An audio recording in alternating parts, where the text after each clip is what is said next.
जय श्री महाकाल। आज बात करेंगे हम विवाह रेखा के विषय में। विवाह रेखा कितनी होती हैं, एक विवाह रेखा होने से उसका जीवन में क्या प्रभाव पड़ता है, दो विवाह रेखा का क्या प्रभाव पड़ता है, या फिर दो से अधिक विवाह रेखा होने पर जीवन में क्या प्रभाव पड़ता है, वैवाहिक जीवन कैसा रहेगा, इन सभी विषयों को मैं बताने वाला हूं। आपके भी हाथ में आप जान लीजिए, जो सबसे छोटी उंगली होती है और जो हृदय रेखा है उसके बीच में जो ऊपर की तरफ जाने वाली खड़ी रेखाएं होती हैं, इन्हीं को विवाह रेखा कहा जाता है। तो ध्यान से समझने की यहाँ बात है, आपको किसी किसी जातक के हाथ में देखने को मिलेगा कि स्वच्छ और स्पष्ट रूप से एक विवाह रेखा काफी लंबी है। जिन लोगों के हाथ में एक विवाह रेखा देखने को मिलती है तो समझ लीजिए कि उनका वैवाहिक जीवन काफी सुखमय व्यतीत होने वाला है। परस्पर वैवाहिक जीवन में काफी सुख रहेगा, दोनों में एक दूसरे के प्रति काफी प्रेम बना रहेगा और जीवन खुशी के साथ व्यतीत होगा। ऐसे लोगों के जीवन में विवाह के बाद भाग्योदय होने की काफी संभावनाएं रहती हैं। देखा भी गया है कि ऐसे लोगों का भाग्य उदय विवाह के बाद ही होता है। लेकिन आपने बहुत से लोगों के हाथ में देखा होगा कि एक विवाह रेखा के साथ और भी एक रेखा देखने को मिलती है। तो यह जो रेखा होती है, यह रेखा व्यक्ति के जीवन में बाहरी प्रेम संबंधों को दर्शाने वाली होती है कि बाहरी स्तर पर उसका प्रेम कैसा रहेगा या उसका जो प्रेम संबंध है वह किस प्रकार का है।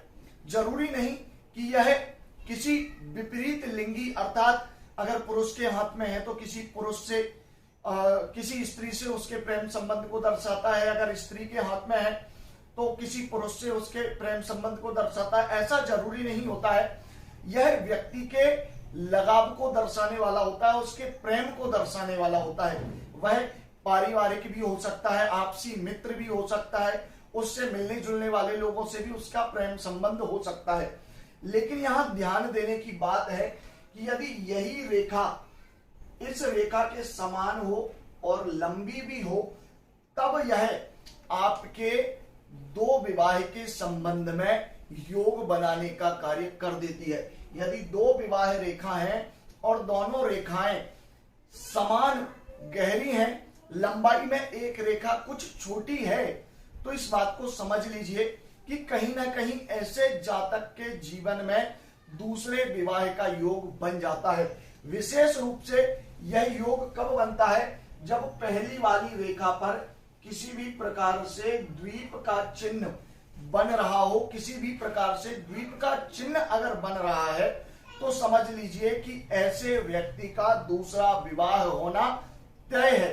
किसी ना किसी कारण से उसका पहला विवाह जो है खत्म हो जाता है, पहला विवाह उसका नहीं रह पाता, वह एक दूसरे से अलग हो जाते हैं किसी भी कारणवश, तब यह दूसरी विवाह की रेखा कार्य करती है।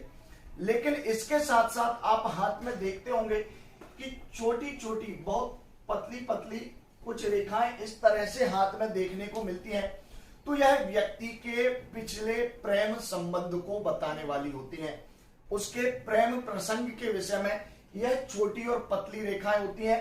यह पूर्ण वैवाहिक सुख को ना देकर अल्पकालिक कुछ समय के लिए वैवाहिक सुख, अर्थात विवाह से मिलने वाला जो सुख होता है, उस प्रकार के सुख को बताने वाली यह रेखाएं मानी जाती हैं। तो यह जो रेखाएं होती हैं, यह बड़े स्तर पर वैवाहिक जीवन में प्रेम संबंध को विवाह तक नहीं ले जा पाती हैं, लेकिन विवाह से मिलने वाले सुख को दर्शाने वाली होती हैं। अर्थात शारीरिक सुख, मानसिक सुख, या कह सकते हैं कि ऐसे व्यक्ति बहुत लंबे समय तक रिलेशन में रहे और उन्होंने अपने जीवन के सभी सुखों को प्राप्त किया। तो इस प्रकार की जो छोटी रेखाएं हैं वह प्रेम संबंध को बताने वाली मानी जाती हैं।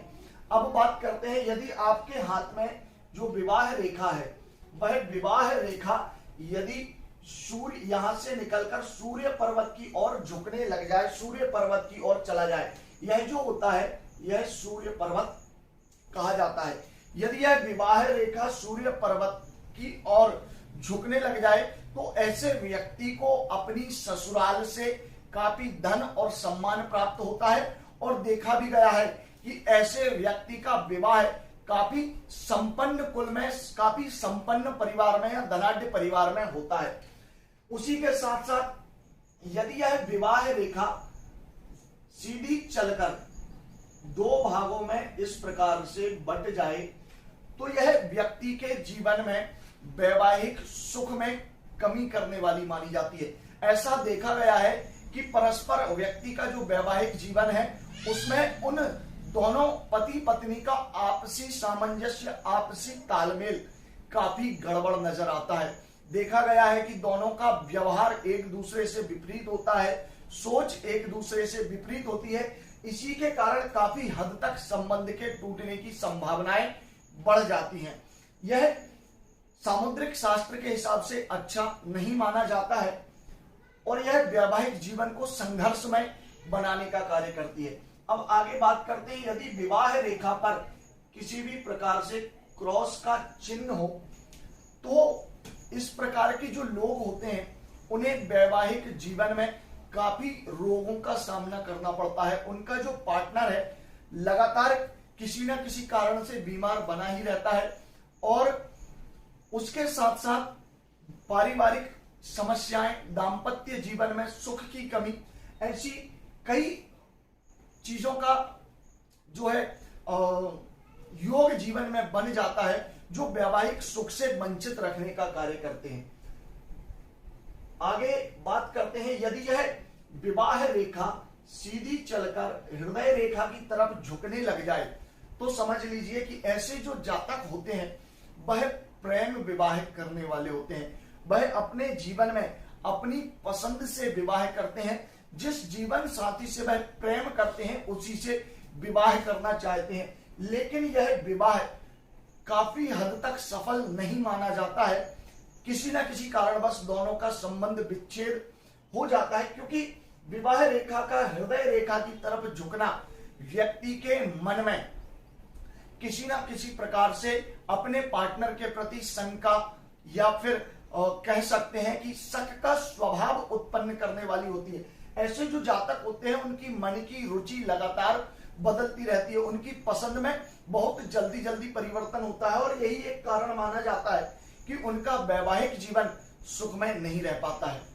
तो आशा करता हूं आप विवाह रेखा से संबंधित इन विषयों को समझ गए होंगे और यदि कोई बात समझ ना आई हो तो कमेंट बॉक्स में कमेंट करके मुझसे आप पूछ सकते हैं और अपनी हस्त रेखा का अध्ययन कराने के लिए स्क्रीन पर दिए गए नंबर पर व्हाट्सएप करके आप जानकारी ले सकते हैं। जय महाकाल।